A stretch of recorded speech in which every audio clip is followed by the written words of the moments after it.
हाँ बच्चों, अभी बात करने वाले हैं सेकेंडरी स्ट्रक्चर ऑफ प्रोटीन। देखो, पहले बात करा था क्लासिफिकेशन के अंदर प्राइमरी स्ट्रक्चर, उसके बाद में सेकेंडरी स्ट्रक्चर पढ़ने वाले हैं। और स्ट्रक्चर सेकेंडरी स्ट्रक्चर में भी alpha helix and beta pleated sheet structure भी पढ़ेंगे अपन बच्चों। दो चीज़ यहाँ पर पढ़ने वाले हैं, बहुत ही सिंपल सी चीज़ें हैं, है ना। और अगर तुम पढ़ोगे अच्छे से देन तुम्हें समझ में आ जाएगी, नहीं तो तुम्हें कुछ भी समझ में नहीं आने वाला है।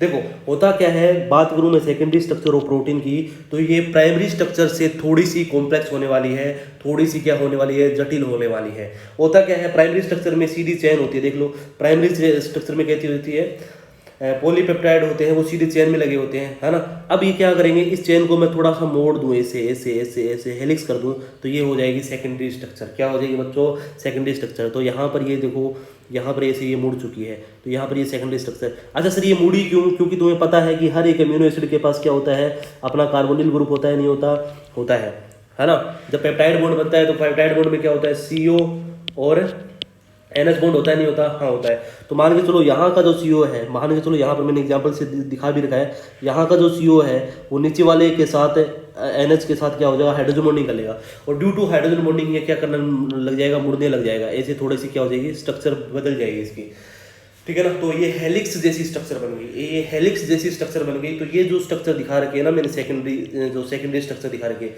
वो वास्तव में एक है अल्फा हेलिक्स है। क्या है बच्चों, अल्फा हेलिक्स। सर बीटा वाला बताओ, बीटा प्लेटेड वाला, वो आगे बताएंगे बच्चों। पर यहाँ पर जो स्ट्रक्चर दे रखी है वो वास्तव में सेकेंडरी स्ट्रक्चर ही है प्रोटीन की। पर सेकेंडरी स्ट्रक्चर के अंदर भी कौन सी स्ट्रक्चर है, वो अल्फा हेलिक्स की स्ट्रक्चर है बच्चों, है ना। पर बीटा प्लेटेड शीट स्ट्रक्चर कब है सर, वो आगे पढ़ेंगे बच्चों, है ना।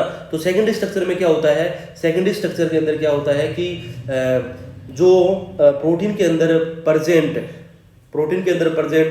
कुछ फंक्शनल ग्रुप, जैसे कि ऑक्सीजन और नाइट्रोजन के बीच में हाइड्रोजन फंस के रह जाता है, जिसकी वजह से क्या हो जाता है, हाइड्रोजन बॉन्डिंग की वजह से ये यहाँ पर ये मुड़ा हुआ ना स्टार्ट हो जाता है और ये हेलिक्स जैसी स्ट्रक्चर बन जाती है ना। और ऐसे ही क्या होगी, बहुत ज़्यादा हाइड्रोजन बॉन्डिंग हो जाए, बहुत ज़्यादा तकड़ी हाइड्रोजन बॉन्डिंग हो जाए तो वो बीटा प्लेटेड स्ट्रक्चर में बदल जाएगी, ठीक है।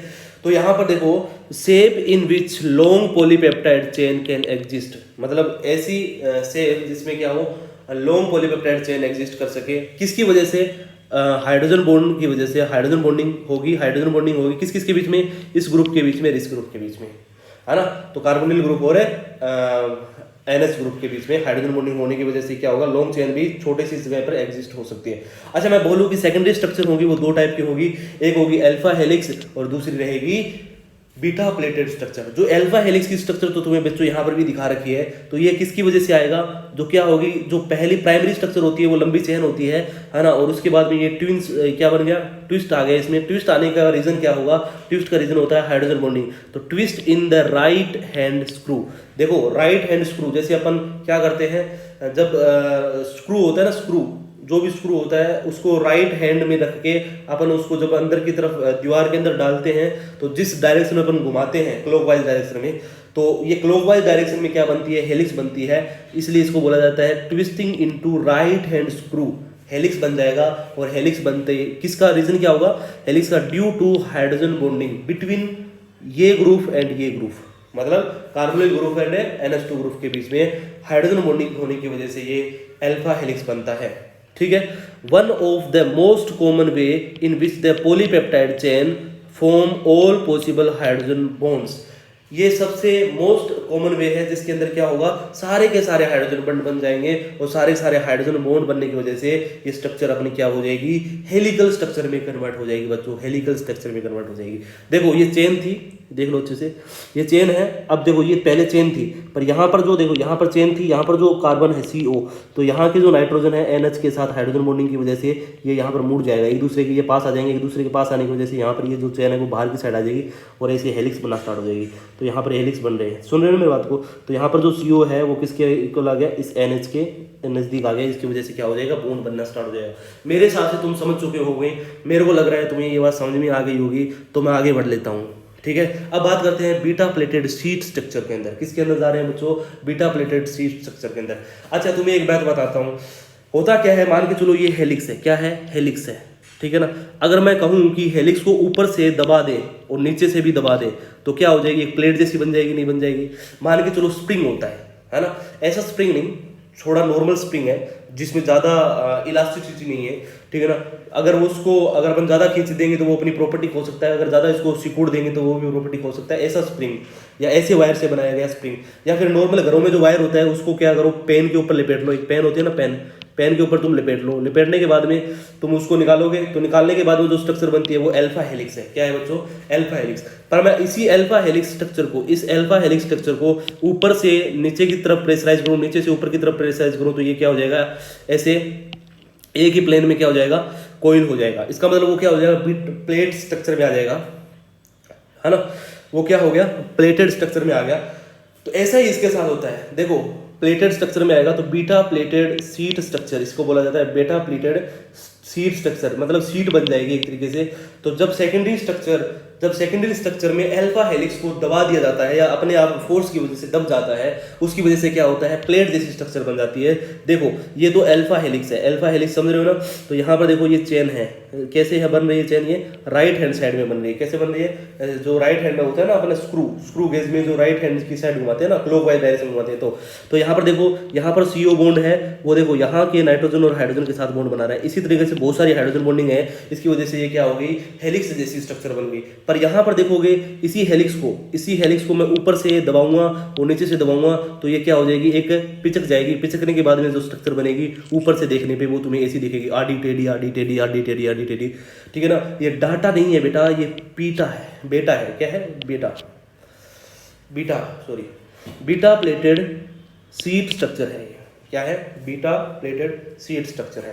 तो ये पूरी कहानी यहाँ पर खत्म हो गई है। और पूरी कहानी यहाँ पर खत्म होने के बाद में ये सिंपल सी बात समझ में आनी जरूरी है कि वास्तव में प्लेट स्ट्रक्चर कैसे बनती है सेकेंडरी स्ट्रक्चर के अंदर, और हेलिकल स्ट्रक्चर कैसे बनती है। अच्छा एक बात बताओ मेरे को कि कहाँ फोर्स ज़्यादा लग रहा होगा, कहाँ पर अट्रैक्शन ज़्यादा है। यहाँ पर अट्रैक्शन ज़्यादा रहा होगा तभी तो ये नीचे आई है, मतलब ये सिकुड़ गई है, ये ऊपर की तरफ गई है। इसका मतलब क्या होगा, जब यहाँ पर ये अट्रैक्शन बढ़ जाए, दोनों के बीच में ये अट्रैक्शन बढ़ जाए तो ये नीचे आ जाएगी और ये इधर से हर जगह से सिकुड़ जाएगी और प्लेटफॉर्म में आ जाएगी। किस में आ जाएगी, प्लेटफॉर्म में आ जाएगी। तो बता देता हूँ, सेकेंडरी स्ट्रक्चर ऑफ प्रोटीन की दो स्ट्रक्चर होंगी, एक तो होगी अल्फा हेलिकल और दूसरा होगा अपना बीटा प्लेटेड सीट स्ट्रक्चर, ठीक है ना। तो अब पढ़ते हैं, all peptide chain are stretched मतलब इधर की ऐसे नहीं है, बिल्कुल स्ट्रेच हो जाएगी, इधर की तरफ स्ट्रेच होगी, ठीक है ना। Stretch out then nearly maximum extension, जिसकी वजह से क्या होगा तुम्हें पता है, मैक्सिमम एक्सटेंशन होगा इस बाउंड्री के अंदर। जैसे कोई चीज़ होती है, कोई चीज़ को अपन पिचकाते हैं तो वो फैलती है नहीं फैलती है, एक्सटेंड होती है नहीं होती है। जैसे कि तुम मान के चलो, किसका लूँ मैं एग्जाम्पल ले लो, मान के चलो जो बॉल आती है, छोटी छोटी बॉल आती है ना रबर की, ठीक है ना। अब बॉल को अपन पिचकाएंगे तो बताओ वो फैलेगी नहीं फैलेगी, उसका एक्सटेंशन होगा नहीं होगा, हाँ होगा। तो all peptide chain are stretched out to near maximum extension then led side by side which are held together by intermolecular hydrogen bonding। तो क्या होगा, वो लेड हो जाएगी, नीचे की साइड फैल जाएगी, पूरी की तरह फैल जाएगी और ये एक दूसरे से कनेक्ट रहेगी। किसकी वजह से, हाइड्रोजन बॉन्डिंग की वजह से। देखो यहाँ पर CO है ना, और ये देखो हाइड्रोजन के साथ यहाँ पर कनेक्टेड है, तो हाइड्रोजन बॉन्डिंग की वजह से ये पूरी टिकी रहेगी, ठीक है। तो यहाँ पर देखो याद रखना, जो सेकेंडरी स्ट्रक्चर होती है उसमें कौन सा बॉन्ड रहता है, कौन सा बॉन्ड बनता है। प्राइमरी स्ट्रक्चर के अंदर कोई बॉन्ड नहीं बनता है, पहले बता रहा हूँ। सेकेंडरी स्ट्रक्चर के अंदर एक एक्स्ट्रा बॉन्ड बनेगा जिसका नाम होता है हाइड्रोजन बॉन्डिंग। तो वो हाइड्रोजन बॉन्डिंग कहाँ तकड़ी होगी, बीटा प्लेटेड स्ट्रक्चर के अंदर हाइड्रोजन बॉन्डिंग तकड़ी होगी compare to alpha helix structure में। क्यों, क्योंकि यहाँ पर बहुत स्ट्रक्चर बहुत पास में आ जाते हैं, उसकी वजह से हाइड्रोजन बॉन्डिंग बहुत तकड़ी हो जाती है। और यही स्ट्रॉन्ग हाइड्रोजन बॉन्डिंग की वजह से ये प्लेटेड फॉर्म में आ जाता है। क्यों, क्योंकि स्ट्रॉन्ग हाइड्रोजन की वजह से स्ट्रॉन्ग हाइड्रोजन बॉन्डिंग की वजह से ये इसको पास में खींचेगा ना हाइड्रोजन, तो पास में खींचेगा तो ये सिकुड़ जाएगी, पूरी स्ट्रेच हो जाएगी अंदर की साइड।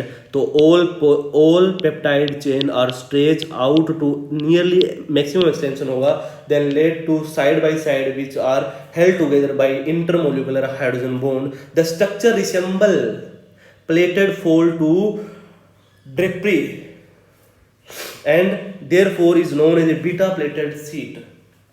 देखो बीटा क्यों बोला गया, क्योंकि देखो अल्फा तो इसका नाम दे दिया, इसको बोला जाएगा बीटा, ठीक है ना। तो हो क्या जाएगा कि जो स्ट्रक्चर है वो रिसेंबल हो जाएगी, है ना, किसकी तरह, प्लेट की तरह। एक फोल्ड हो जाएगा प्लेटेड की तरह, एक शीट की तरह, एक पर्दे की तरह हो जाएगा, ड्रेपरी, है ना, ड्रेपरी, तो उसकी तरह हो जाएगा। Therefore is known as a beta pleated sheet. मतलब पर्दा होता है ना, पर्दा जैसे जितना पतला होता है स्क्रीन, जितनी पतली होती है उतनी उस जैसी हो जाएगी। मतलब ये तो हो गया 3D स्ट्रक्चर। ये हेलिकल स्ट्रक्चर होता है, वो तो 3D स्ट्रक्चर होता है, जैसे डीएनए का भी हेलिकल स्ट्रक्चर होती है, तुम्हें पता है। तो पर यहाँ पर जो है वो 2D स्ट्रक्चर है। ये क्या आ गया, 2 डायमेंशन में आ गया।